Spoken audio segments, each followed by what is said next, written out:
artículo 200, del artículo 233 de la Constitución que está en vigor.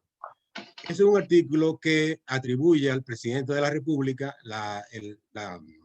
el mandato de hacer el presupuesto, que contiene ingresos, gastos, y si hay un déficit, entonces tiene que tener un componente de que esa deuda tiene que estar, pues debe ser sostenible en el tiempo. O sea, que tú presentes un presupuesto deficitario, pero que en tus análisis de sostenibilidad de deuda, el servicio sea sostenible.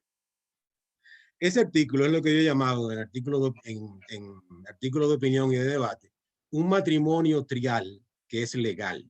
El matrimonio se concibe como una relación de pareja, pero en Brasil existe un matrimonio trial. Se dio un matrimonio trial en un sitio. O sea, en el caso nuestro, yo digo que tenemos un matrimonio trial legal en la Constitución. Porque permite, el presupuesto es un matrimonio de ingresos, gastos y financiamiento. Ahora bien, ese es un trío que es volátil. Volátil, ¿por qué? Porque en el caso del financiamiento, cuando participa en ese trío, los votos con él hay que renovarlo, o con ella, dependiendo de cuál sea la composición por género del trío, que hay que renovarlo todos los años. ¿Por qué? Porque el financiamiento es algo que requiere un sí todos los años. El impuesto no, el impuesto es algo que sí o sí, no es potestativo. Usted paga el impuesto o le cae la DGI atrás y puede llegar a la cárcel. Pero en caso del financiamiento sí tiene que haber un consentimiento. Entonces, en base a eso, pasar acá, perdón. Vamos a empezar entonces, como son 4 décadas de endeudamiento, tenemos que empezar con el doctor Balaguer.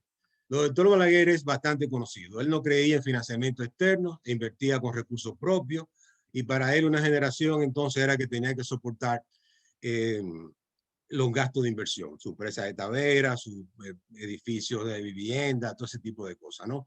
Él no creía en el financiamiento externo, pero ¿qué entonces implicaba esa política de Balaguer? Bueno, medidas de austeridad. Balaguer es creo que el único presidente en la historia reciente que se ha inaugurado bajando salarios. Su primera medida en el 66 fue bajar salarios. Y mantuvo siempre la administración pública en esos servicios que son claves y que se reconocen claves para el gobierno, como educación, salud y defensa, entonces con salarios miserables. O sea, la administración pública en esos tiempos soportaba eso. Pero también con Balaguer empieza también una forma de financiamiento que es la deuda administrativa. Con él es que empieza todo este tema de que yo hago obra pública, suplo al gobierno, pero entonces no me pagan. Que es una deuda que es una de las grandes nubes que existen todavía actualmente en la administración, a pesar de que eso se dijo que se iba a eliminar, ¿no? También se endeudaba internamente las empresas del Estado con los bancos, crédito bancario que no se pagaban. También se emitieron bonos especiales que no se honraron, como los bonos de la reforma agraria, la deuda administrativa, y también el expediente con el Banco Central, que pagaba la deuda pública, pero no le entregaba los pesos, algo que se intensificó más en su segundo mandato. En cuanto entonces a la parte administrativa, le daba poca importancia al Ministerio de Hacienda. Básicamente Balaguer, y todo es una anécdota ya conocida por todos, él despachaba todos los días con el director de presupuesto, el director de aduana, y entonces ahí asignaba con aduanas, rentas internas, los impuestos internos, entonces ahí asignaba las obras. O sea, ese era su modelito, ¿no? Entonces, por eso, aquí acompaño en esta gráfica. Miren, yo voy a preparar una serie de informaciones dinámicas y la voy a poner en un portal que va a estar disponible, y le voy a pasar el enlace mañana para no meter mucho en la presentación, muchos datos de gráficos y cosas, porque hay que manipularlo dinámico, eso puede hacer perder tiempo. En todo caso, ahí está la gráfica de la deuda pública. Marlene estaba encargada de emergencia. Y yo le digo, mira, es un tío del hermano de Mercedes que estaba mal. Sí, por favor, Junior, apaga los micrófonos. Como estamos en vivo, se pasa esa cosa. Bueno, sí, ya. ahí está la gráfica de la deuda. Como ven, aquí está el PIB y la deuda. Esa es la deuda externa, la deuda interna para esa serie no se tienen. Y entonces la participación en el PIB llegó a ser cerca del 20%. Balaguer era un enemigo de la deuda, del financiamiento externo. No le gustaban multilaterales, ni le gustaba nada de eso, ¿no? Ahora bien, ya en el 78-86 empieza a cambiar la actitud hacia el financiamiento externo.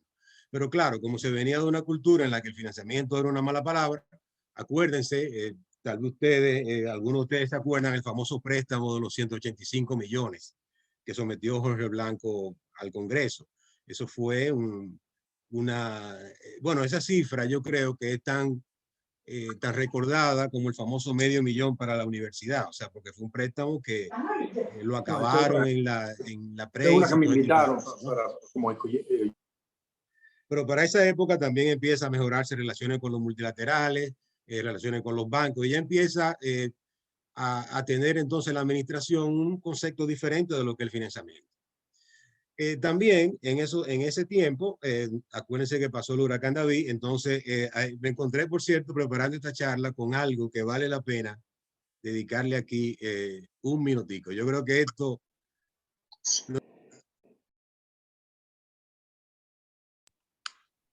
Ahí. No se ve muy bien, pero es algo que encontré en la web.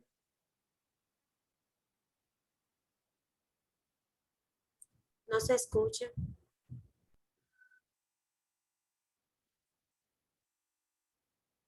Ahí está Jackie Núñez.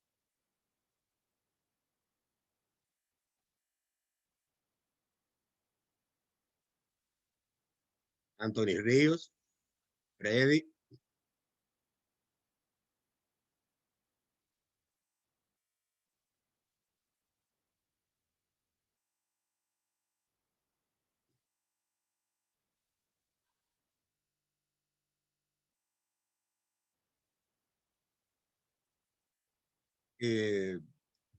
Vieron qué bonito. La verdad que en el internet aparece de todo, porque eso yo no sabía que estaba ahí. ¿Alguno lo había visto, ese anuncio? Como paso Que no tiene audio el video, entonces no tiene audio. no sabemos de qué trata. Bueno, ese video presentaba el huracán David. El huracán David fue en el año 1979. El gobierno hizo una emisión de bonos y ahí aparecen todas las figuras de la farándula, invitándonos a nosotros a que compremos bonos porque están garantizados por el Tesoro de la República y entonces nuestro patrimonio va a crecer.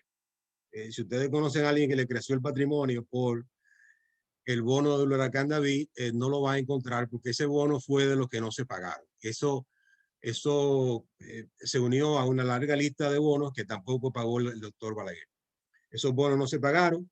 Entonces, en ese periodo del 82-86, acuérdense que hubo entonces el primer acuerdo con el Fondo Monetario, vino las reformas de esos años, pero hay algo interesante que pasa en ese periodo, que es cuando el Banco Central entonces decide crear un departamento, una dirección de deuda pública, donde consiguió un personal de mucha capacidad, de mucho talento en el banco, y entonces lo dirigió incluso el Frank Guerrero Prats, que fue luego gobernador del banco.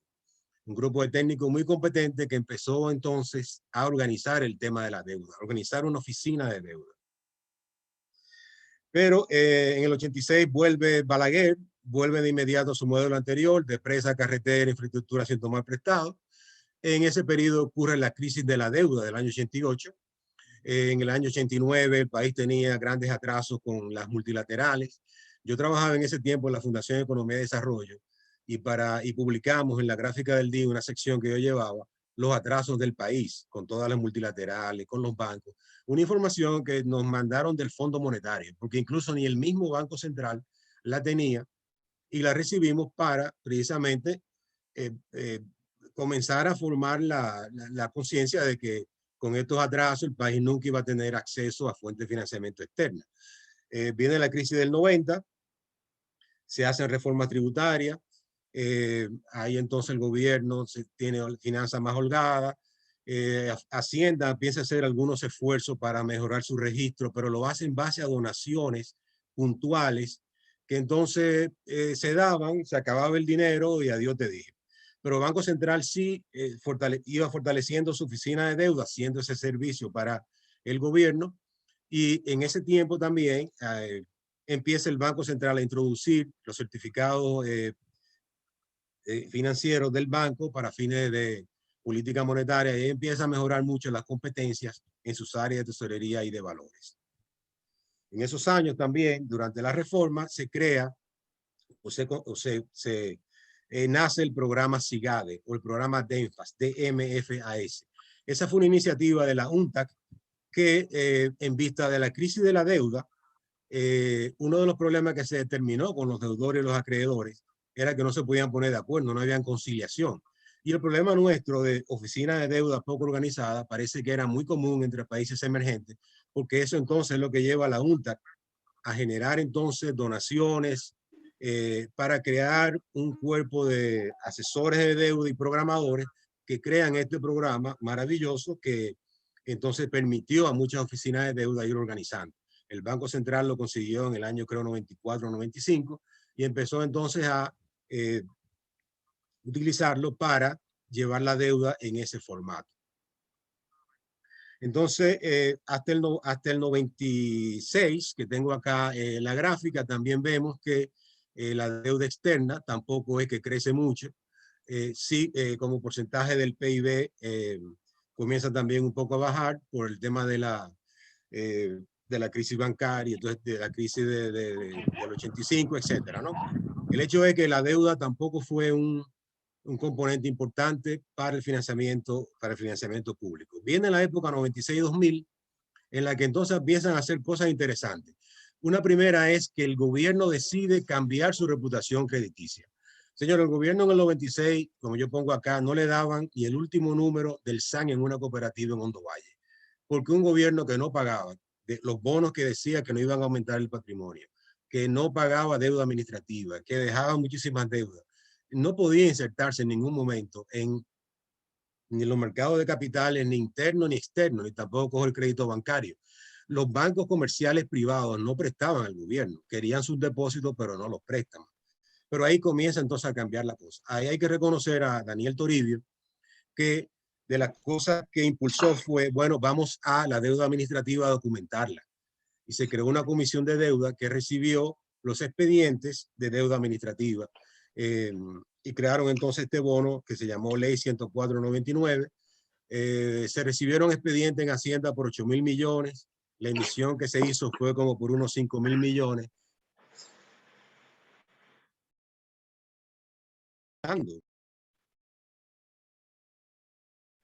Si me mutean no puedo hablar o me emociono, soy que me muteo yo. ¿Me están escuchando?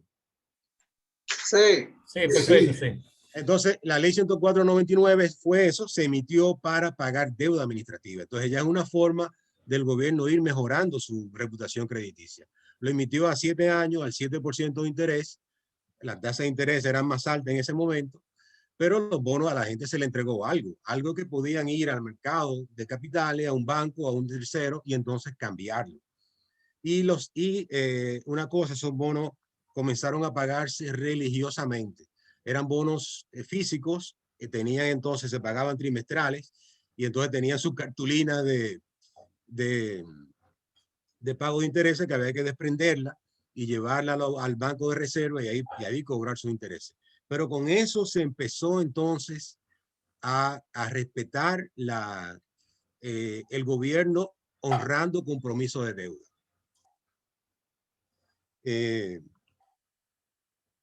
También el ministro de Hacienda, Daniel Toribio, jugó un papel estelar en eso porque impulsó también el pago de los cupones a tiempo. Y con la reforma financiera, en el año 98 se creó la unidad ejecutora que iba a realizar el programa de reforma financiera que se contrató con el BID, un préstamo de 105 millones de dólares, que iba a transformar toda las finanzas públicas hacia lo que es el modelo de lo que vemos hoy del CIGEF y todo ese tipo de cosas. Y se le dio un impulso grande para en el 98 arrancar la unidad ejecutora. Pero en definitiva, hasta el año 2000, que es donde está la gráfica, como ven, también todavía la deuda externa no era o sea, de hecho se redujo en esos años, 96 y 2000, y como porcentaje del PIB también se redujo porque fueron años que el PIB comenzó a crecer. Entonces, yo creo que aquí vamos a hacer el primer corte para preguntas.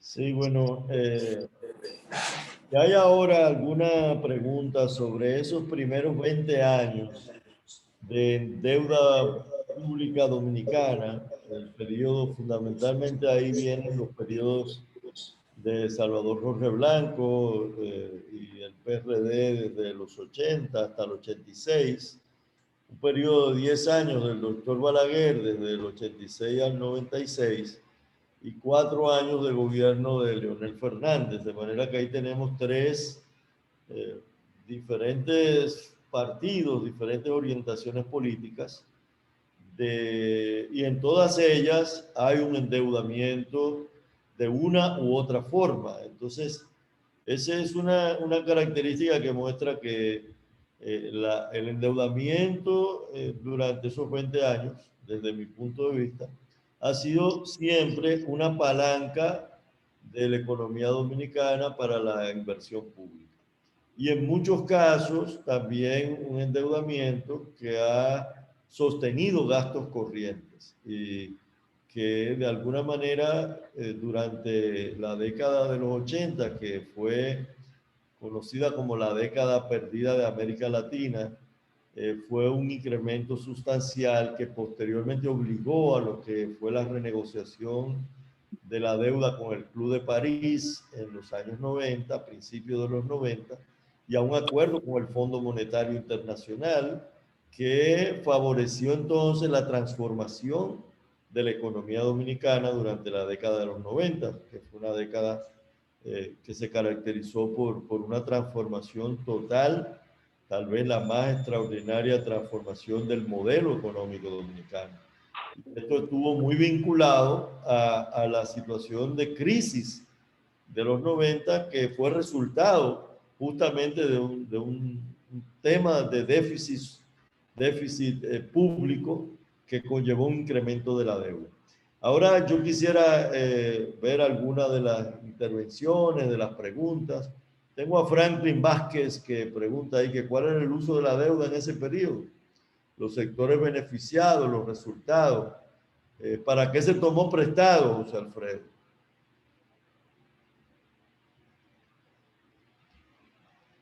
José Alfredo, Sí, ya. Bueno, sí. Rafael incluso ya respondió a la pregunta esa pregunta porque se usaban para inversiones, pero también se usaron para gastos. Acuérdense que Balaguer restringió mucho el gasto corriente, pero con la llegada del PRD, los salarios aumentaron, también aumentó la nómina pública y parte del financiamiento se usó para el financiamiento general del gasto. Pero se seguían tomando préstamos para multilaterales, pero como vieron en las gráficas, tampoco era una variable muy dinámica, como pasa luego, después en los próximos 20 años. José Alfredo, veo una aclaración de Jesús Geraldo Martínez, no sé si tienes que comentar. Lo que yo no puedo ver, los bonos de David se pagaron. ¿Ah? ¿Cómo dice? Él señala que los bonos del ciclón David fueron pagados todos cuando el gobierno colocó los primeros bonos soberanos. Pero eso es lo que falta ahora, se me adelantó. Era hasta el 2000. Es que como tú dijiste que no se habían pagado nunca, entonces, y eso está en el opening memorandum, quise hacer la aclaración. No, por eso viene ahora, pero qué bueno. Ahí, si tenemos alguna otra intervención, pregunta, intervención, lo pueden hacer directamente.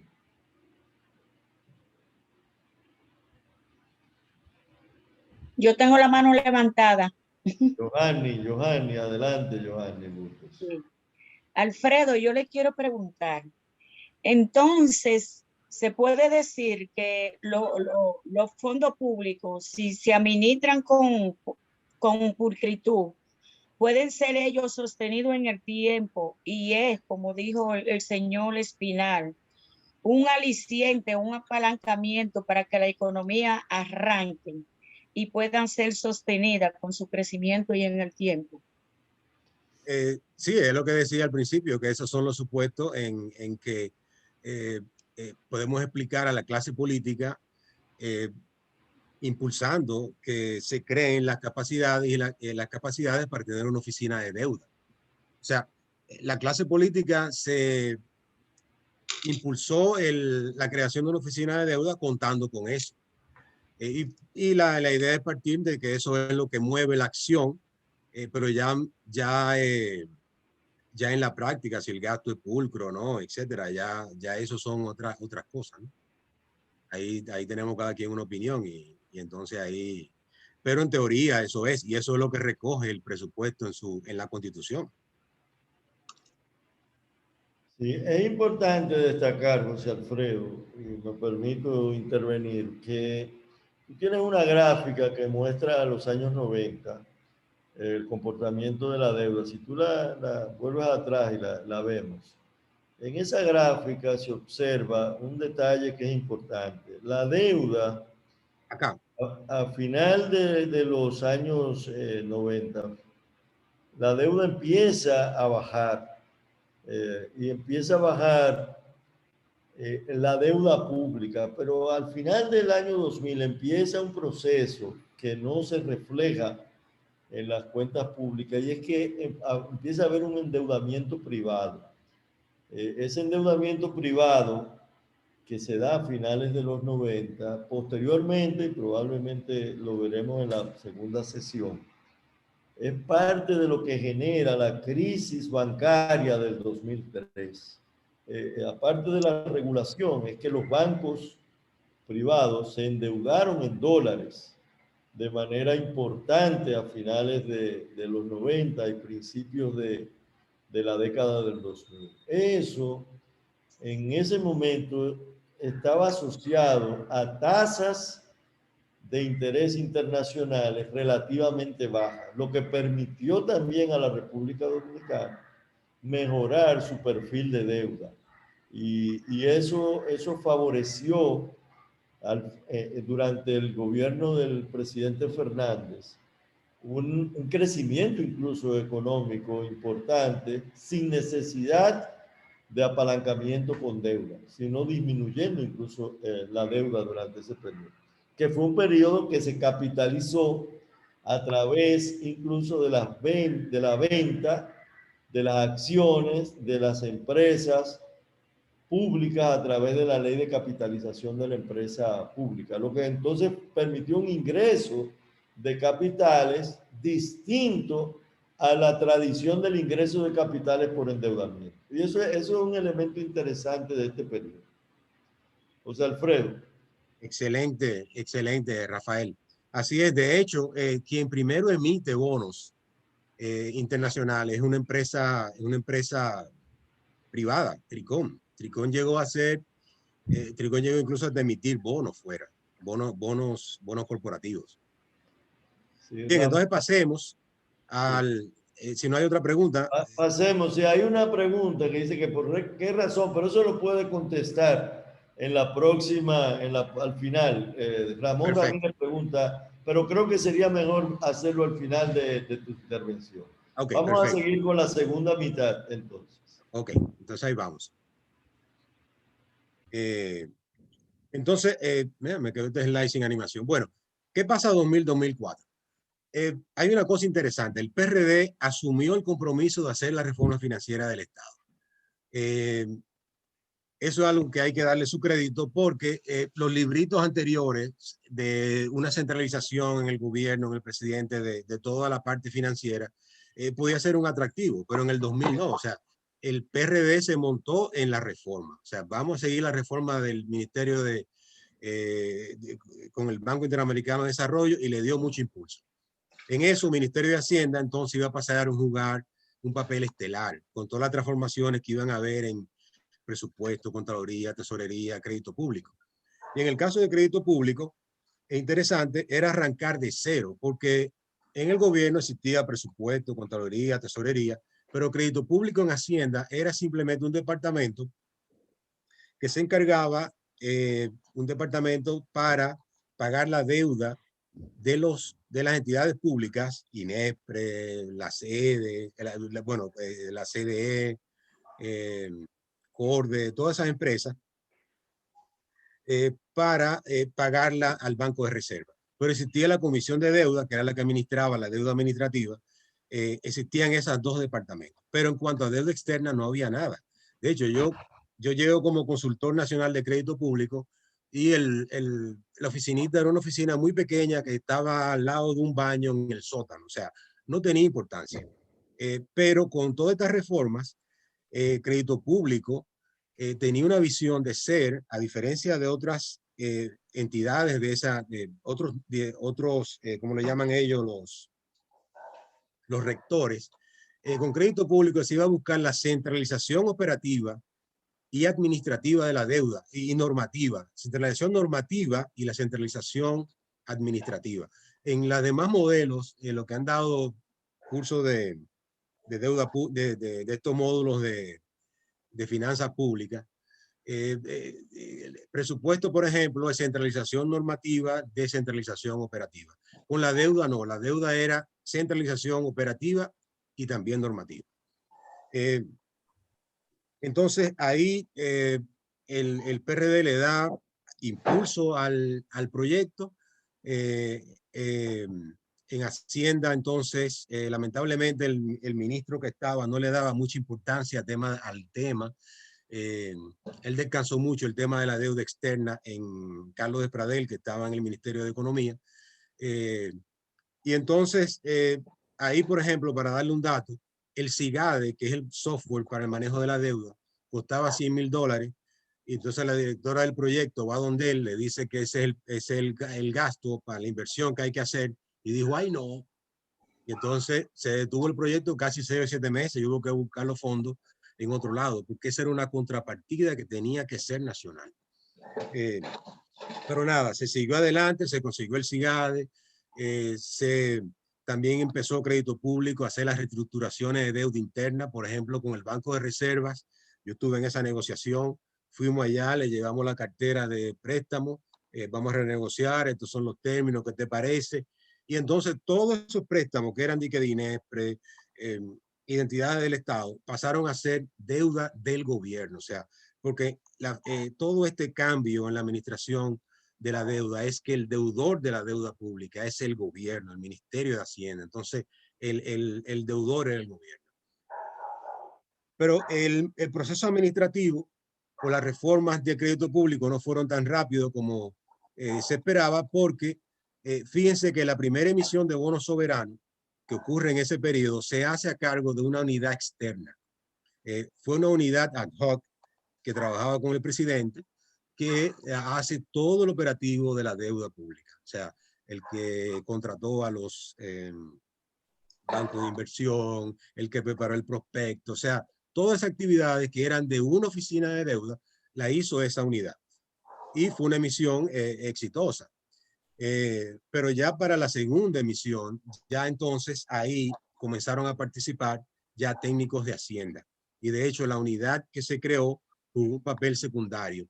Porque en este tipo de cosas de mercado de deuda, las contrapartes tienen que estar bien claras. O sea, la contraparte del gobierno buscando deuda nunca puede ser el Banco Central, que era quien usaba esa función y tenía esa función. No, no, es el ministro de Hacienda. El Banco Central se concibe incluso como una unidad independiente separada que no puede estar siendo el dealer o el que está negociando deuda para el gobierno. Tampoco puede ser una unidad externa. Entonces, en ese caso, todo se fue alineando para que se fuera entonces mejorando y poniéndose en tono esas competencias y calidades y funciones que debería llevar una administración. En ese periodo también se emitieron otros bonos de deuda administrativa y se seguían haciendo todavía sin los estándares. Los bonos en los mercados internacionales llevan estándares. Un bono no tiene nombre. Fíjense que yo le mencioné bono de la ley 104, Después salió el bono de la ley 172. Los bonos son, para mercadearse necesitan estructura y estándares. Y uno de ellos que no tienen nombre.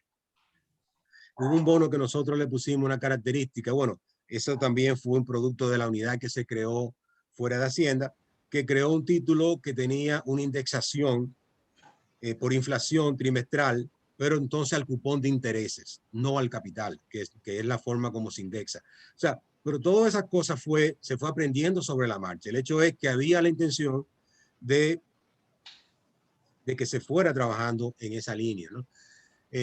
La segunda emisión de bonos soberanos, entonces, se hace, $600 millones.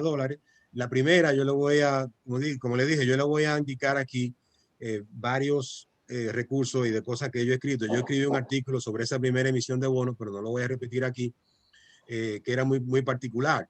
Para vender la emisión hubo que poner cosas. El bono, por definición, es un instrumento que no va atado a nada. O sea, un bono, el financiamiento de bonos soberanos es para financiamiento general del presupuesto, pero aplatanamos la emisión de bonos soberanos poniendo ahí que se iba a utilizar en tales obras. Incluso tiene un desglose la ley de qué va a cada municipio. A Comendador va ahí, la carretera que va a Bánica. Que de hecho se ve algo curioso porque después quisieron someter al que creó esa ley diciendo que se violó la ley. No se violó ninguna ley. Si usted lee la ley, lo que dice es estos fondos podrán ser utilizados, se usa en potencial. Yo sé quién creyó la ley, sé que en eso no iba a caer. Pero fueron dándose cada vez más mejoras. Ahora bien, en las emisiones internas que se fueron haciendo, hay cosas interesantes. Miren, ahí se quiso imponer en la ley a Sebaldón, esa entidad que es el depositario, el custodio de valores, se hicieron proyectos de ley para nuevas leyes que querían ponerlo como custodio. O sea, los bonos del Estado iban a ser custodiados en Sebaldón. ¿Pero quién era Sebaldón? Sebaldón era una empresa que simplemente existía porque tenía el charter de ser un custodio, pero no tenía capital. O sea, una empresa que se crea con 5 o 10 millones de pesos, entonces va a ser el depositario de una emisión de bonos para llevar un riesgo del Estado. Eso era un contrasentido. Y de hecho, nosotros teníamos en Hacienda consultores internacionales que querían poner a Sebaldón como custodio. Y le decíamos, no, señor, pero es el Banco de Reserva que tiene 100,000 veces más reputación que Sebaldón, más capital, y es el custodio natural de bonos del gobierno. También otras cosas que fueron mejorando, se creó otro bono que fue un macrotítulo, que ya es un precedente de las emisiones desmaterializadas que tenemos ahora. Y se fue así poco a poco trabajando con asesoría también de un proyecto del BID de hacer un mercado regional de deuda con estándares. Ya para el 2004, el crédito público que ya contaba con el CIGADE, técnicos entrenados, y estaba listo ya para la nueva administración del PLD, ya contar con una oficina mucho más preparada que antes. En esos años, 2000-2004, la deuda aumentó por los bonos soberanos principalmente, pero ya comenzaron a hacerse registros de deuda interna y a publicarse la deuda interna ahí ya de los bonos, por ejemplo, que se tramitaban, que se comercializaban en el mercado interno. Todavía grandes descuentos porque el gobierno todavía estaba haciéndose su reputación de buen pagador. Y así comenzó a dinamizarse el asunto. Pero ahí se llega hasta el 2004 con un porcentaje de deuda PIB alrededor del 31%. Bien. Llega 2004-2020, que ya es el último slide. Y entonces, en la nueva administración, ¿qué pasa?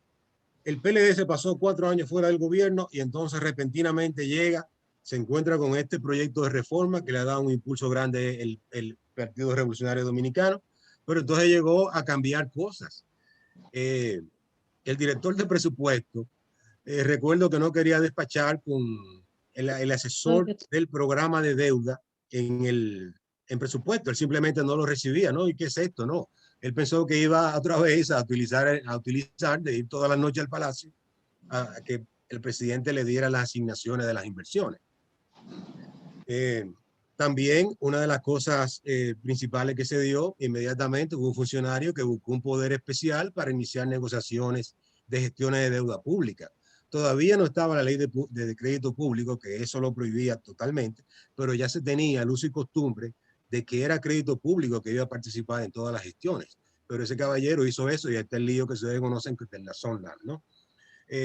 Y también el Banco Central en algún momento dudó de la capacidad de crédito público para hacer la gestión de deuda y hizo algunas presiones para volver a ser quien la administraba. O sea, como que se dividieran las funciones de tu gestor y yo administrador. Pero no, ya en reuniones se dio cuenta de que tenía todo eso, además que por decreto se le quitó la función que muy bien llevó por varios años, ¿no? Entonces ya una vez se tiene eso, ya entonces se alinean las cosas y crédito público entonces arranca con para seguir mejorando sus capacidades, sus competencias y entonces participar ya en todas las gestiones desde el inicio de la deuda. O sea, 2004-2005 se fue haciendo todo lo que luego se pasa en la deuda, en la ley de crédito público. La ley de crédito público es un candado. Nadie puede hacer gestiones de deuda. Aquí lo más común antes en los 80 era que con un poder tú ibas, consiguió un poder del presidente, consiguió una línea de crédito, alguien que te la prometió y venía y te daba una carta de compromiso y entonces se desembolsaba dinero. El Banco Central se llegó a enterarse de que existía un préstamo cuando recibía una solicitud de pago de una comisión adelantada porque se gestionó un crédito. O sea, todo eso se elimina. ¿Por qué? Porque crédito público entonces es que concentra desde el inicio todo. Una de las, entonces en ese proceso se van dando mejoras cada vez más de las competencias de la oficina. Una cosa interesantísima fue que se creó el programa de subasta de valores internos con las AFP cuando se le permite invertir en títulos de Hacienda. En ese tiempo yo estaba en el banco de reservas y recuerdo cuando sale la modificación de la política de inversión de las AFP, que desde el principio no podían invertir en deuda pública, sea del Banco Central o de cualquier emisor. Y entonces veo que en una resolución se permite al emisor Banco Central que las AFP inviertan en ella. Yo llamé a mi colega de crédito público y digo, mira, en Hacienda que se ponga las pilas y que entonces haga sus presiones, porque ¿cómo es posible que la deuda soberana tenga un emisor que sí puede venderle a sus AFP internas y otro no? Entonces ahí es que entonces luego Hacienda dice, no, tenemos que hacer esto para que también ella invierta. Y entonces ahí se crea un programa de subasta. El programa de subasta fue muy interesante, recibió un apoyo del Tesoro de los Estados Unidos, vino una representante que estuvo aquí y creó todo ese sistema de subasta que ustedes ven. Hay subasta los primeros martes de cada mes, se hacen una pantalla Bloomberg, son subastas competitivas y entonces ahí quienes participan, los creadores del programa de creadores de mercado, entonces compiten y se asignan entonces por competencia los valores. Ese programa también, los bonos soberanos, ustedes saben cuál es el problema de emitir bonos soberanos del 2004 al 2008. Bueno, el 2004 ustedes saben que la deuda no se pagó, los bonos soberanos no se pagaron. Por cierto, volviendo, o sea, cuando se emite el bono soberano, el primer bono soberano, que es la pregunta que decía el colega Gerardo, Jesús Gerardo, cuando se hace un prospecto para el bono, el país tiene que explicar la historia de su historia crediticia, o sea, cómo usted ha pagado deuda en el pasado.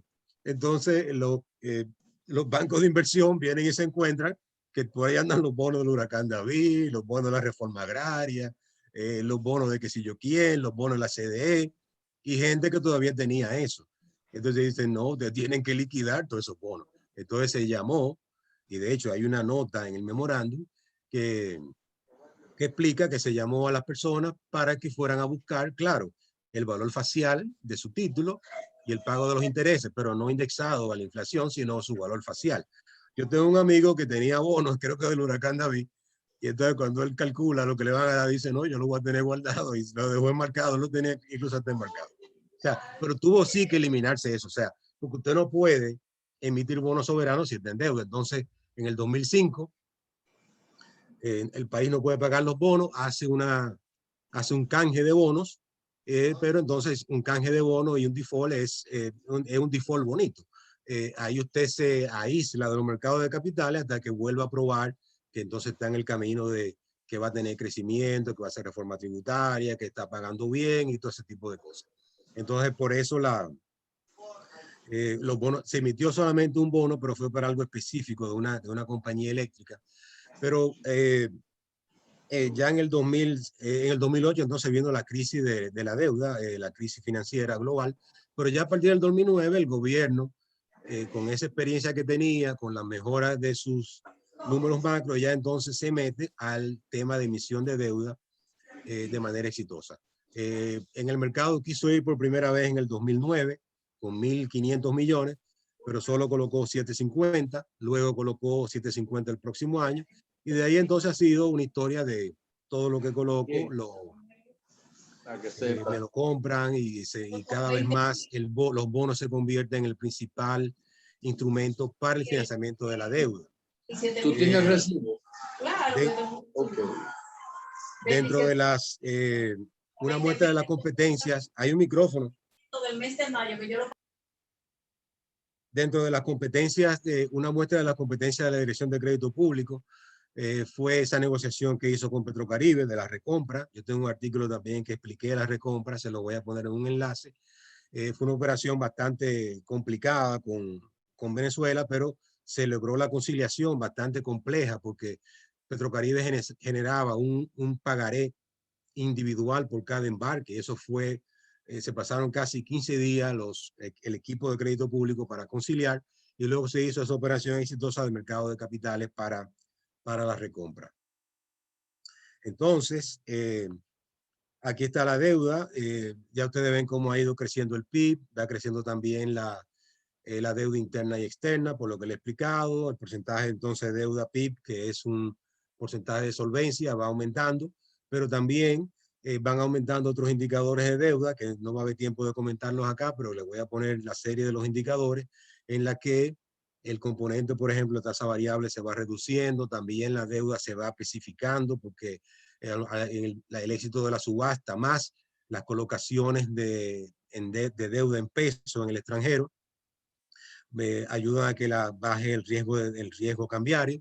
Que interesante, el riesgo en la emisión de deuda en pesos viene por lo siguiente.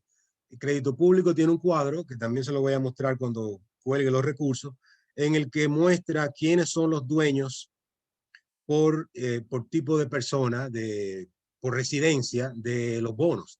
Y entonces ahí ustedes van a ver cómo residentes externos tienen bonos locales que vienen a través de un puesto de bolsa para comprar bonos locales. O sea que hay una demanda que vio Hacienda, una demanda en pesos, en moneda local fuera, que viene por este canal. Entonces, en una especie de brincar el intermediario, ha hecho colocaciones de bonos en el extranjero en moneda local. Desde luego, todo este proceso hasta el 2020 en la oposición ha sido un esquema muy politizado. La deuda ha sido el mascarón de proa de la oposición, que está en un esquema Ponzi, que por qué emiten tanto bonos sin control, que por qué en vez de bonos no hacen multilaterales, que es un disparate, porque los multilaterales tú tienes un límite de crédito de acuerdo a tu participación en las multilaterales, son cosas que son insustituibles.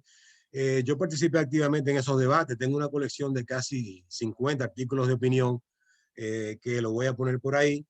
En uno de ellos yo predije la emisión de nuevos bonos soberanos de la oposición en el 2021, que en enero 2021, a pesar de hablar tanta plume burro, como se dicen, de la deuda, iban a terminar aceptando que el financiamiento es importante para sus planes de desarrollo y que iban a someter una emisión de bonos en el 2021. Y tenían que verlo. Pero en eso, mi último artículo con el que yo voy a cerrar entonces esto, fue este.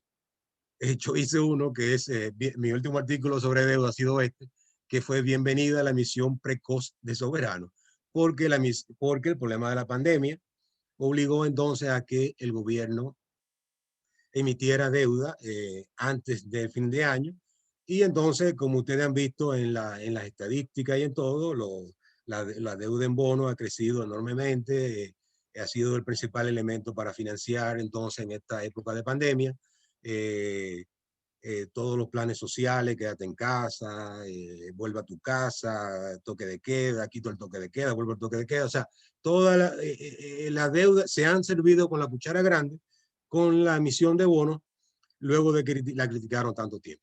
Yo tenía muchas cosas con eso y decía, bueno, pero, y de hecho, o sea, fíjense algo, cuando uno pone en los bonos soberanos, hay una sección de riesgo que hay que publicar y en toda emisión de bonos que se hizo antes de la oposición, siempre se ponía que un factor de riesgo puede ser que la oposición no pague los bonos soberanos, porque el discurso era estridente e incluso se llegaron a hacer sometimientos. O sea, Emanuel Esqueda Guerrero sometió una instancia para que no se pudieran emitir bonos y de hecho bonos que se tenían que emitir en enero del 2019 se emitieron en mayo.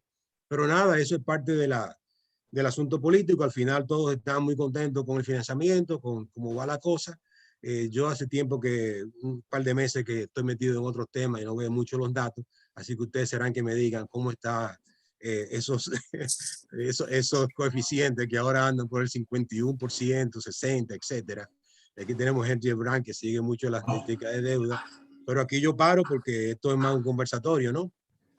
Así que lo último que pongo acá es esta estadística que yo tengo de los bonos. Aquí ustedes ven cómo desde el 2009 ha sido el elemento principal de la deuda y el gobierno pudo ir emitiendo cada vez más bonos soberanos a tasas menores.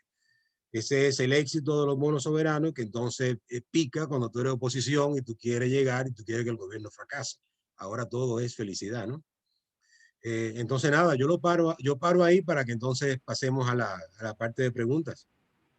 Muy bien, gracias, José Alfredo. Como ustedes ven, ha sido una visión rápida de la deuda pública de la República Dominicana y sobre todo de aspectos de carácter administrativo de esa deuda que muchas veces no son tocados cuando se limitan las exposiciones a ver el incremento de deuda en el tiempo e incluso la modificación del perfil de esa deuda. Pero aquí José Alfredo nos ha permitido ver cómo también la administración pública ha ido desarrollándose en términos, tanto en términos legales, con leyes que permiten un control mayor de la deuda y además con una especialización en el manejo de deuda a través de la Dirección General de Crédito Público, que anteriormente era prácticamente manejada en muchos aspectos por el Banco Central de la República Dominicana. Y entonces hay una especie de laguna entre el Banco Central y el Ministerio de Hacienda. José Alfredo ha explicado bastante, de una manera sucinta, pero bastante clara, cómo a partir incluso del 2006, las nuevas legislaciones que transformaron el sector financiero público, con la ley de crédito público, la ley de presupuesto, la ley de Contraloría, la ley de contabilidad gubernamental, el propio Ministerio de Hacienda, todo eso fue transformando la forma de manejar la deuda. Y un aspecto que destaca mucho José Alfredo es cómo la deuda dominicana en este periodo 2000-2020, pero fundamentalmente a partir de la crisis financiera mundial del 2008-2009, empezó a ser una deuda de colocación de bonos, que es lo que ha cambiado completamente el perfil de deuda en el país. Esa deuda de emisión de bonos, sobre todo favorecida por las políticas del Fondo Monetario contracíclicas, es decir, para estimular la economía, que se dieron a partir de 2008-2009. Yo por mi parte he dicho que eso ha hecho que seamos aditivos a la deuda, o sea, nos hemos hecho cocaineros del endeudamiento, no podemos subsistir sin un déficit público y hemos hecho endeudamiento en periodos de crecimiento económico, cuando justamente el crecimiento económico es un periodo para tú tener superávit fiscales y no seguir incrementando la deuda, porque llegan momentos como el de ahora, de la pandemia, donde entonces la necesidad de deuda te dispara los porcentajes tanto en relación con el producto como en relación con la finanza pública para brindar el servicio. Yo quería hacer este comentario y pasar a las preguntas. Yo tengo preguntas en el chat que tal vez... Tengo una pregunta, mi don. La puede hacer, y otras preguntas que han levantado la mano. Nimio Carvajal. Si pueden manejarlas del chat y luego vemos los participantes que han levantado la mano, dentro de los cuales puedo citar a Pedro Luis Virella, que está levantando la mano, pero hay algunos que han hecho la pregunta por el chat y José Alfredo tiene esas preguntas ahí. Yo tengo una preguntita, si es posible. Si la puedes poner, niño, por el chat, Okay. o después de que veamos la del chat, pasamos a los que han levantado la mano, incluyendo... La voy a escribir. Sí. Magnífico. Adelante, José Alfredo, con las que están en el chat. Veo ahí unas preguntas, diversas preguntas, una de Junior Alberto Reyes, de Johanny Burgos, de María Rodríguez, de Junior Amaro, de Tony Hernández. Entonces, José Alfredo, si puedes ir manejando esas preguntas.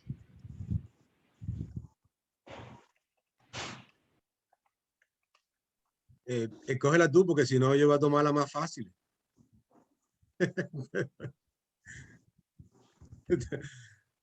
Tu micrófono.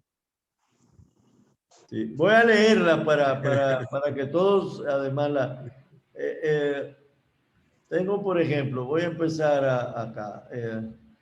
Tengo a Franklin Vázquez, que bueno, ya Franklin dijo cuál era el uso. Ahora, Jesús Gerardo, los bonos, Ramón Ramírez también. Pregunta 1, dice Jesús Gerardo. ¿Qué opinión le merece a usted la declaración del exministro de Economía sobre que el país está frente a uno de los mayores niveles de endeudamiento de su historia? ¿Qué tan consistente es con las informaciones mostradas por usted? Y una segunda pregunta que hace el mismo Jesús Gerardo, que si considera que el nivel de deuda es sostenible en los actuales momentos y si considera que es necesario una reforma fiscal y cómo debería enfocarse. Así que tienes dos preguntas de Gerardo. A mí, precisamente, el ministro de Economía, el ex ministro de Economía. Bueno, no sabemos cuál, porque, ¿verdad? Pero un ex... No, eso salió hoy, eso fue el ex ministro, pensé que era el actual. Digo, están ahí los datos. Realmente, sí, el gobierno ha hecho uso, y tú lo acabas de decir, ha hecho uso del endeudamiento, tal como ha hecho uso del endeudamiento, tal como se lo permite la Constitución, y ha conseguido el financiamiento. El asunto de los mercados de capitales, el financiamiento es, y me gustó la palabra que tú usaste de adicción, es como tú tener un extra crédito, tener tu tarjeta de crédito y... Dígame. Le dice que mi conexión es estable. Déjame... Okay. Voy a ir hablando, déjame moverme un poco más cerca del... sí, o sea, el financiamiento es... es como una tarjeta de crédito que tú tienes y en algún momento te puede pasar que no la vas a poder pagar, que solo va a tener recursos para pagar el interés y volver a engancharte. En el caso de la deuda, el asunto es que los mercados de capitales son muy claros en los montos que te pueden financiar. Los mercados de capital, ustedes saben que todos los días hay transacciones en los mercados emergentes y se va midiendo el riesgo de un país por el EMBI, el Emerging Market Bond Index. Entonces ahí los ministros de Hacienda tienen una buena percepción de cómo anda su capacidad de endeudarse. Entonces, en una situación de pandemia, lo que han hecho es, bueno, me pueden endeudar hasta tanto y lo han hecho, han tomado sus créditos y entonces... lo hacen en base al artículo 233, que en la parte de deuda dice que lo que tú presentes de deuda como gobierno tiene que estar, tiene que estar basado en modelos de sostenibilidad de deuda que te indiquen que eso es factible.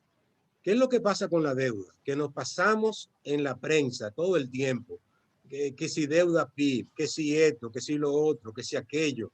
Los mismos congresistas viven también en ese debate. Aprueban un presupuesto, aprueban un plan de financiamiento en noviembre, en diciembre, en enero hay una emisión de bonos y salen quejándose. Pero señor, usted fue que aprobó el plan de financiamiento. ¿De qué se está quejando? Para mí lo importante y lo que yo incluso llegué a escribir en artículo de opinión, cómo solucionar el tema de la deuda, si es sostenible o no.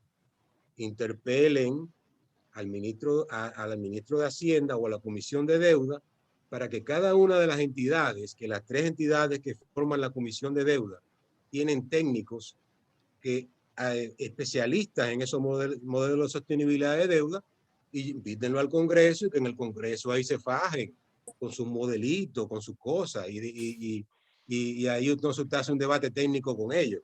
Esa es una fuente.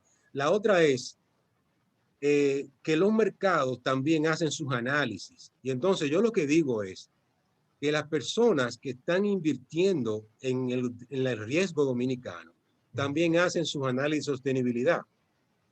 Y para ellos sostenible. ¿Por qué? Si uno lee los memorándum de oferta, ¿qué es lo que dicen? Confían en que el gobierno va a hacer una reforma tributaria que va a conseguir los recursos para pagar la deuda.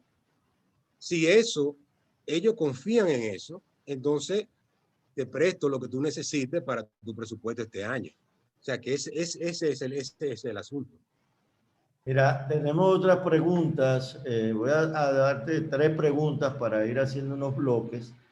Tengo una pregunta de Junior que nos dice que si tú consideras que la tasa de crecimiento de la economía está relacionada con el incremento de la deuda exponencial en los últimos 20 años. Esa es una pregunta. Hay una pregunta de Johanny Burgos que le gustaría saber qué ventajas tienen los empréstitos internacionales frente al endeudamiento local, siempre que se vayan a pagar. ¿Cuál es la diferencia y las ventajas que pueden haber entre endeudarse internacionalmente o endeudarse localmente? Y María Rodríguez pregunta que cómo se aplica el esquema Ponzi en la politización del endeudamiento, que José Alfredo dijo que, bueno, había una politización de endeudamiento planteando que había un esquema Ponzi. Entonces ahí tenemos 3 preguntas, José Alfredo. Bueno, empezando por la última, esquema Ponzi es una crítica que hacía la oposición. De hecho, el que ahora ministro de Economía, que es miembro de la Comisión de Deuda, era que hablaba mucho de que estaba en un esquema Ponzi. ¿Qué es esquema Ponzi? Cuando tú tienes que tomar prestado para pagar el mismo servicio de la deuda. Entonces ahí tú estás en un esquema en el que en algún momento vas a explotar. Pero ahí viene lo que yo digo, o sea, eso es una apreciación de un economista que hizo sus modelos, se respeta, pero hay prueba irrefragable que es así.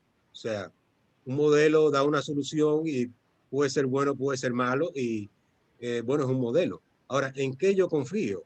En la gente que está haciendo inversión, o sea, el que hace sus análisis y dice, mira, me gusta el riesgo dominicano, ahí voy. Lo que repito es lo que digo, o sea, el que invierte también lo hace pensando que el gobierno es sumamente sólido, tiene la suficiente base de sustento para pasar reformas tributarias. Y eso estará por verse en los próximos años. A eso me refiero, o sea, que politizaron la deuda diciendo que estaba en un esquema Ponzi.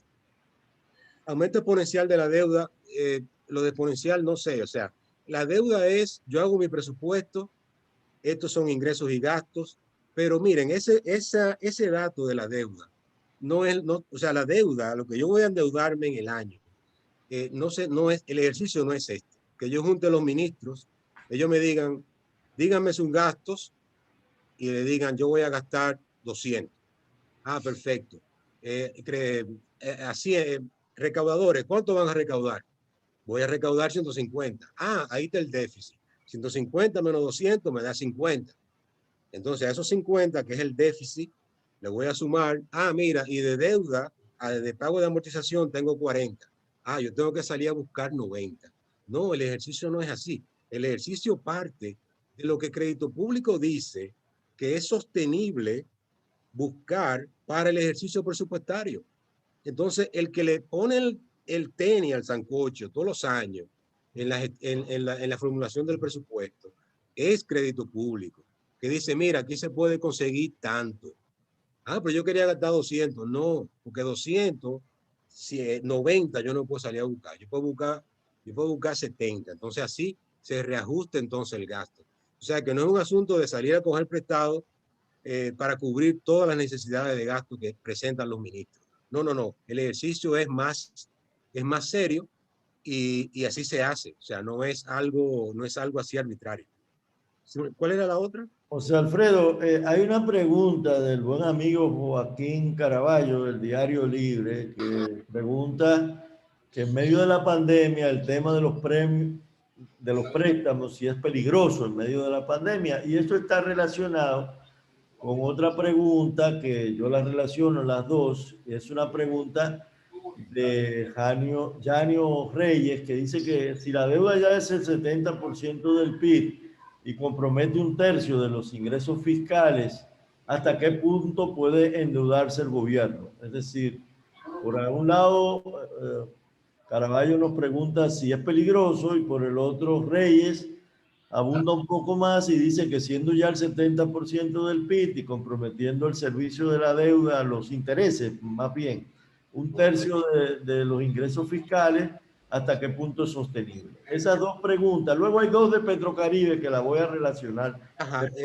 Mira, a mí me encantó algo que tú me enviaste por el chat, que fue acuérdense que en los mercados de capitales trabajan en base a noticias.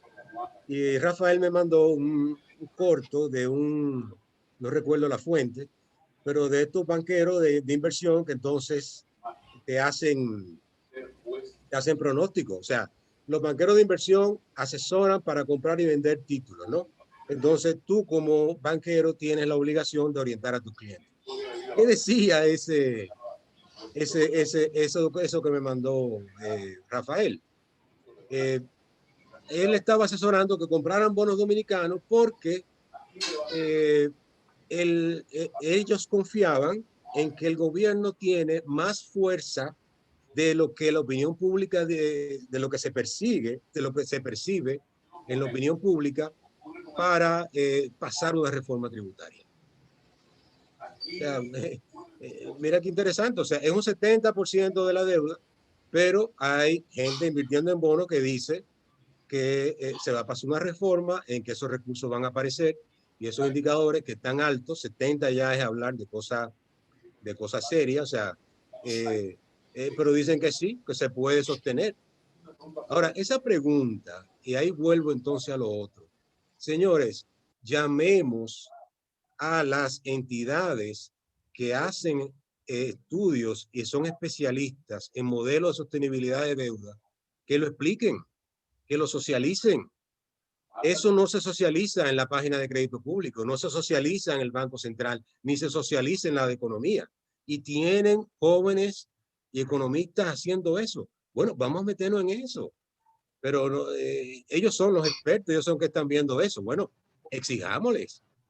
Un congresista, Ariel, que tiene al bloque del PLD, lo que nunca le hicieron al PLD, que lo haga entonces él. Y llame al ministro de Hacienda y pregunte ahí, ¿la deuda sostenible, sí o no? Explíquenos el modelo, cuáles son los supuestos, cuáles son las ecuaciones de comportamiento, qué es esto, qué es aquello. Por ahí es que va la cosa. Pero yo no tengo modelo de sostenibilidad de deuda, no los manejo, no es mi área de expertise. O sea que yo encantado, así, yo firmo la petición. Bueno, tenemos a Eladio Contreras, por favor, si cierras el micrófono. Hay dos preguntas de Petrocaribe. Una es, pregunta que en qué ha terminado la operación de recompra de deuda con Venezuela y si eso a largo plazo es beneficioso, esa recompra de deuda, para la economía dominicana. Y Nimio Carvajal también señala, además de saludarte, José Alfredo, que la deuda para nosotros, saldar esa deuda, aunque el gobierno de turno asumió el anuncio de anunciar la operación, ¿quién realmente compró la deuda de Petrocaribe? Esas son dos preguntas relacionadas. Entonces, ¿tiene alguna opinión sobre eso, alguna respuesta? Sí, no, mira, muy interesante. Cuando pasa Petrocaribe, yo estaba de consultor en crédito público. Yo estaba en un despacho al lado del director de crédito público. Y yo me enteré de los rumores de Petrocaribe como se enteró el resto de la gente. Fue una operación bastante secreta, porque si no es secreta no se da. Y secreta no por malo, sino secreta porque había primero que conciliar. Yo sí sabía que el equipo estaba en Venezuela haciendo las conciliaciones, pero estaba ajeno a los procesos. Miren, realmente la deuda, los papeles de deuda se comercializan y se venden y se cambian todo el tiempo. Entonces, ¿qué pasaba? Venezuela ya no tenía acceso al crédito externo, no podía emitir bonos, y Venezuela tenía ahí con nosotros una deuda de $4.000 millones a un 1% de interés, con un plazo promedio creo que de 12 o 15 años. O sea, nosotros le íbamos a pagar a Venezuela, el país que en Petrocaribe nos permitía pagar solo la mitad del flete del petróleo que llegaba, y la otra mitad convertirse en una deuda a un 1%, que es una deuda subsidiada, una deuda, hay un micrófono, hay una deuda subsidiada, y pagar incluso hasta con especie. Entonces, ¿qué pasa? Eso es como el vecino rico que cuando estaba en buena te hace un préstamo y entonces de repente se ve apretado. ¿Y qué es lo que te dice? Venezuela lo que le dijo al país fue algo muy sensato. Mira, estos 4.000 millones, págamelo a su valor presente. En vez de yo recibir 4.000 millones en 15, 12 años, como tú tienes acceso a los mercados de capitales, a una emisión y págamelo en efectivo. O sea, recómpramelo. Y eso fue básicamente la operación.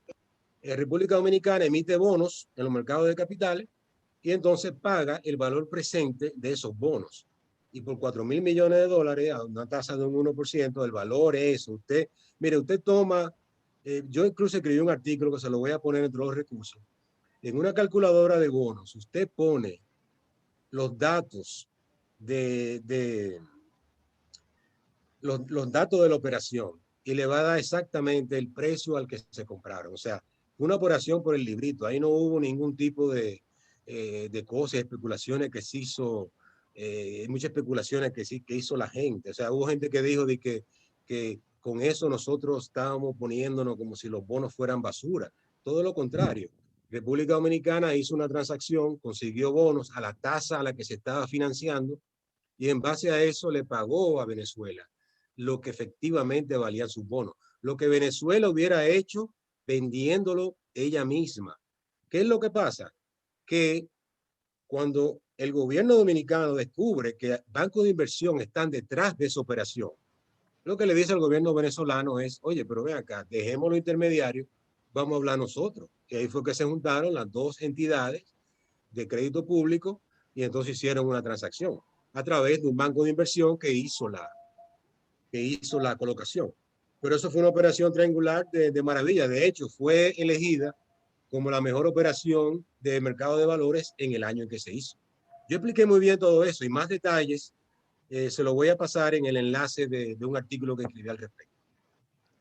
Muchas gracias, José Alfredo. Hay una pregunta aquí directa que, si tú me permites, voy a tratar de contestar, y es que en cuanto estaba la deuda antes de la pandemia y después, bueno, la deuda estaba alrededor de un 53% del producto y ha subido alrededor de un 69%, producto de la emisión de bonos que se hizo el año pasado y lo que se ha hecho este año, y además de la caída del producto.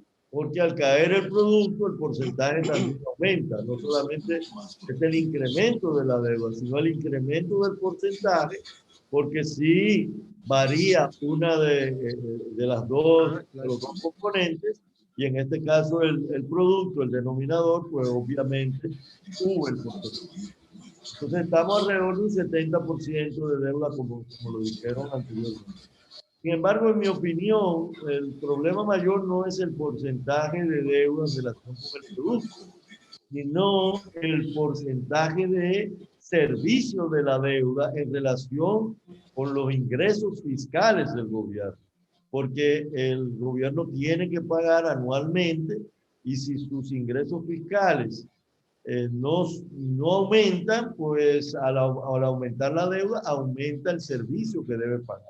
Y eso le crea una presión al gobierno de flujo financiero, digámoslo en términos técnicos. Hay una pregunta que hace Tony Hernández, que dice que si coger prestado para pagar no es saludable, lo que significa que la economía está produciendo para pagar. No entiendo bien el concepto, pero puedes, por favor, los micrófonos. Tenemos algunos micrófonos abiertos. Bueno, hay otra pregunta, José Alfredo, que es que tú no has dicho nada del tema de la ventaja de crédito nacional frente a crédito internacional que hizo Johanny hace un ratito. No, sí, se me había pasado esa, sí. Pero mira, la pregunta de tomar para pagar es lo que hablamos del esquema Ponzi. O sea, cuando tú caes en esa situación que tienes que tomar para pagar, es el tema es el esquema Ponzi. Pero eso no ha llegado. O sea, los flujos que se reciben son positivos, dan para pagar y dan para invertir. El problema es cuando lleguen y sea solo para pagar. Y cuando llegue ese momento, lo que tú puedes estar seguro es que no se emite un bono soberano más. El día que las estadísticas demuestren que el gobierno dominicano, todo lo que recibe de fondo es para el pago de la amortización y para el pago del interés, hasta ahí llegó la deuda. Mira, con el tema de la si nacional o extranjera, el plan de financiamiento se aprueba y entonces el crédito público es libre de seguir el mercado y de entonces hacer cambios. O sea, no está obligado, si te dice son tanto de bono soberano, es bono soberano. No. Yo puedo hacer una mezcla. Entonces, el crédito público va mezclando. La situación de liquidez en un momento en la banca se puso peligrosa. Las tasas de interés estaban muy altas y el gobierno, que ya había emitido los bonos soberanos que tenía, lo que le quedaba era su plan de financiamiento interno con bonos de subasta, dijo, mira, a las tasas que está el mercado ahora yo no me conviene. Entonces fue y emitió bonos fuera. O sea, que hay flexibilidad en eso. Emitir internamente tiene la ventaja de que no tiene el riesgo cambiario, pero fíjate que también el gobierno invierte fuera bonos soberanos en pesos. O sea que ahí es mucho lo que te diga el mercado. Por eso es bueno tener en esos departamentos gente de calidad. O sea, los departamentos de deuda pública, señores, el compañerismo y mírete amigo, pónmete aquí, no me lo en crédito público que paga bien porque él va a estar cuidando el parqueo. Eso no, o sea, una cosa sí que tuvo crédito público, por lo menos lo que conocí hasta el 2020, que ya después salí un poco de seguir informaciones, han sido departamentos con personal de primera.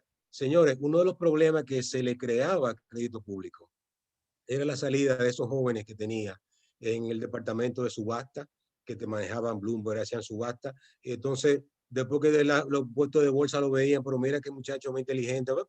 Ahí se iban ganando 3 y 4 veces más que lo que ganaban en crédito público, que paga buenos salarios. O sea, crédito público sí se mantuvo por eso. O sea, para mí tiene 20 años, una gran estabilidad laboral. No sé qué ha pasado ahora. Me parece que sigue así porque ahí están los resultados, ¿no?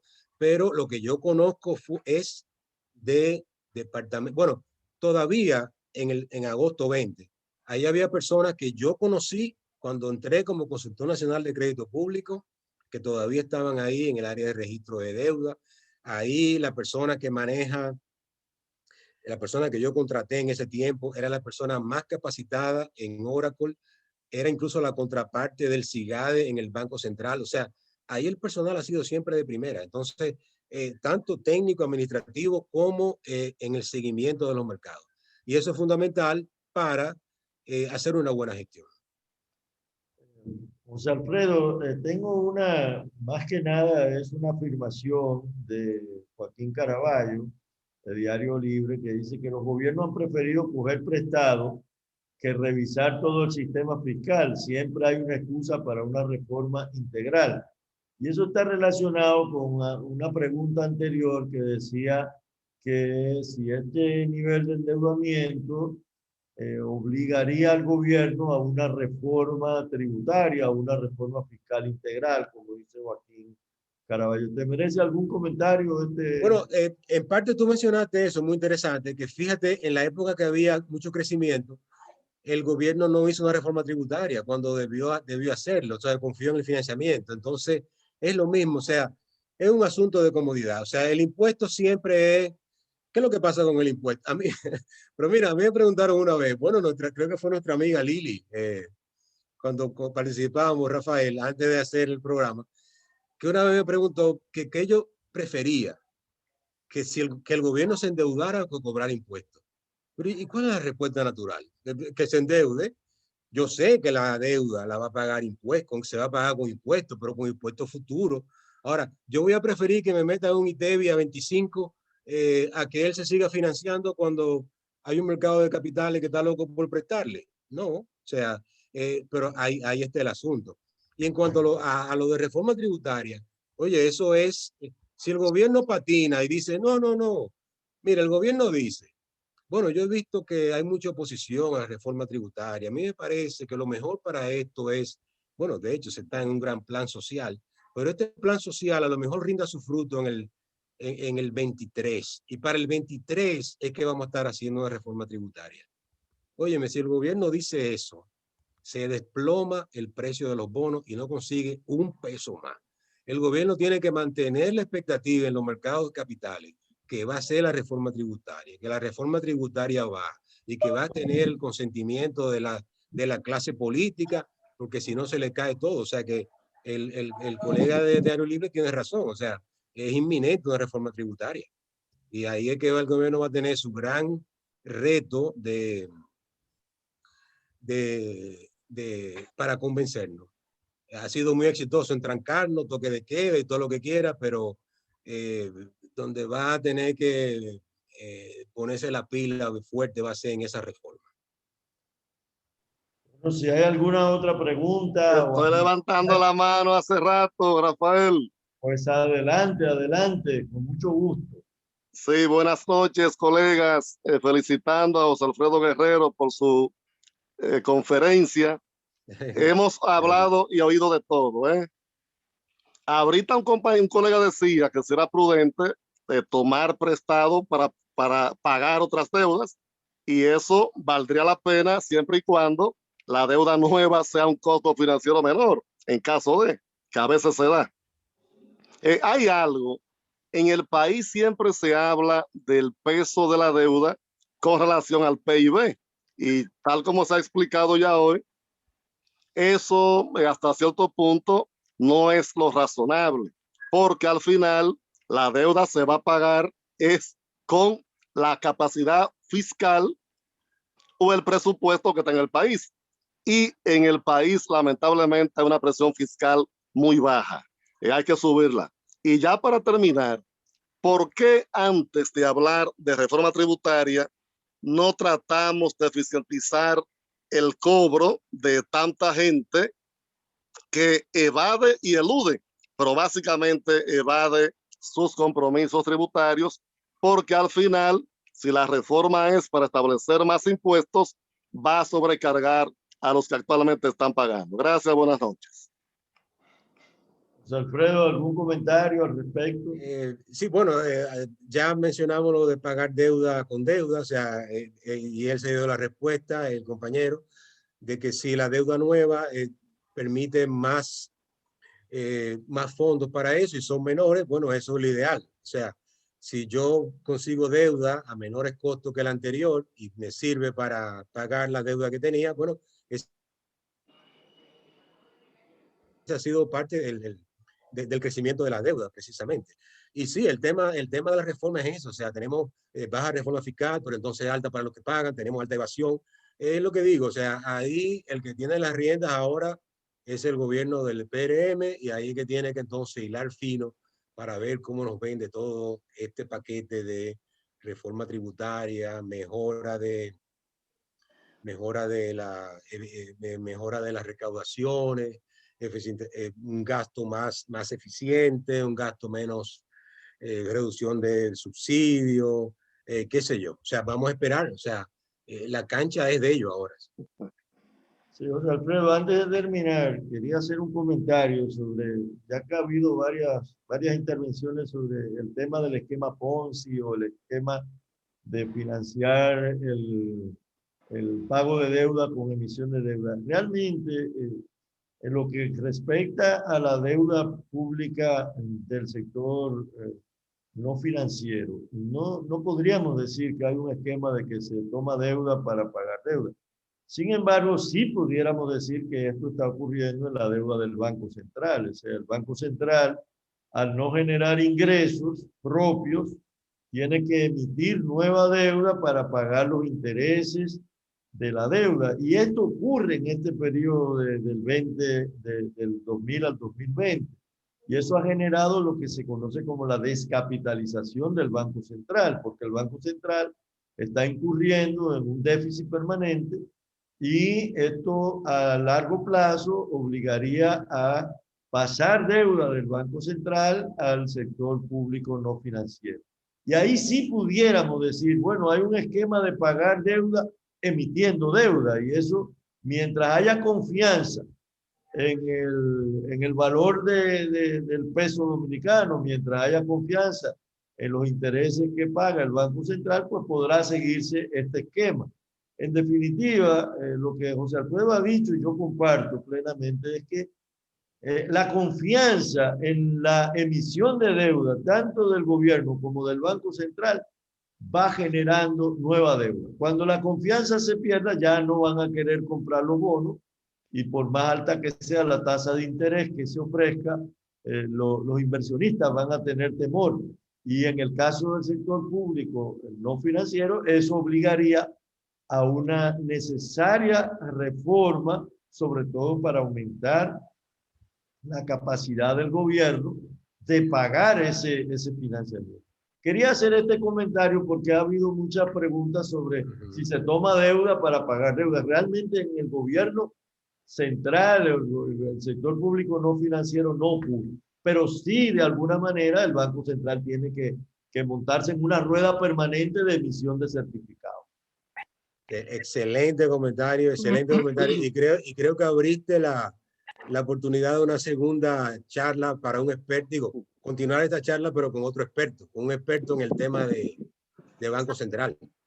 Sí, bueno, hemos tenido una noche. Si alguno por ahí quiere hacer alguna última pregunta, está abierto el micrófono. Si no, terminamos aquí. No quiero abusar tampoco de José Alfredo. Ha sido una muy buena noche, José Alfredo. En nombre del Colegio de Economistas, le damos las gracias. El chat está lleno de felicitaciones de diferentes compañeros, colegas economistas que te hacen un reconocimiento a tu exposición. Y hay uno que dice que Fabricio nos dice que el gurú de la deuda pública no por capacidad, sino por antigüedad en el servicio. Un amigo generoso. No sé que tú eres un economonstruo, no solo de la deuda, pero te agradecemos muchísimo tu participación. Gracias, Me comprometo a ponerle en una página especial para recordar esto, los recursos de los que yo hablé aquí. La presentación del PowerPoint y también gráficas dinámicas que acompañen lo que les he dicho y los anexos a los artículos más importantes que mencioné. Pues mira, alguien preguntó en el chat por esa participación tuya y los datos donde podría tenerlos. Pues ahí ya José Alfredo se adelantó contestando esa inquietud. Nosotros en nombre del Colegio Dominicano de Economistas te damos las gracias, José Alfredo. Esto es parte de lo que queremos hacer para poner a los economistas y a todos los dominicanos interesados en los temas económicos, cada cierto tiempo un tema de actualidad. Por ahí tenemos algunos temas interesantes que queremos tratar más profundamente, el tema de la reforma fiscal, queremos tratar el tema de los mercados mundiales después de la pandemia, y por ahí estoy amenazando a Luis Manuel Piantini de que sí. nos dé una noche por su experiencia en la Organización Mundial de Exquisito, Comercio. Luis Manuel. Y así tenemos otros colegas que poco a poco vamos a abusar de ellos como hemos abusado de ti para tenerlo. Un placer, un placer. Así que muchísimas gracias en nombre del colegio y en nombre, creo que de todos los participantes que no cesan de darte felicitaciones. Gracias, gracias, colegas. Así que muchas gracias a todos por su participación y su interés en esta conferencia de José Alfredo Guerrero. Pasen todos buenas noches. Bueno, Buenas noches. Buenas noches. buenas noches. Buenas noches. Excelente, José Alfredo. Buenas noches, excelente charla. Gracias, Buenas gracias. noches para todos. Excelente. Gracias, Santiago. Buenas noches para todos y José Alfredo Guerrero, éxito. Gracias, gracias. Rafael, ¿van a subir el video de la charla a alguna red? Sí, lo vamos a publicar en el grupo, en YouTube, el chat del Codeco, en YouTube. Ok, bueno. Buenas noches bien, y que se siga repitiendo, ¿eh? Bueno, buenas noches a todos. Repita, gracias. Bye, bye. Buenas noches, muchas gracias.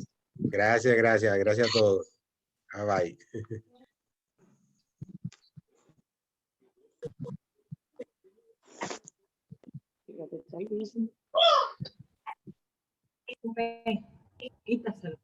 Dale. Alcancé.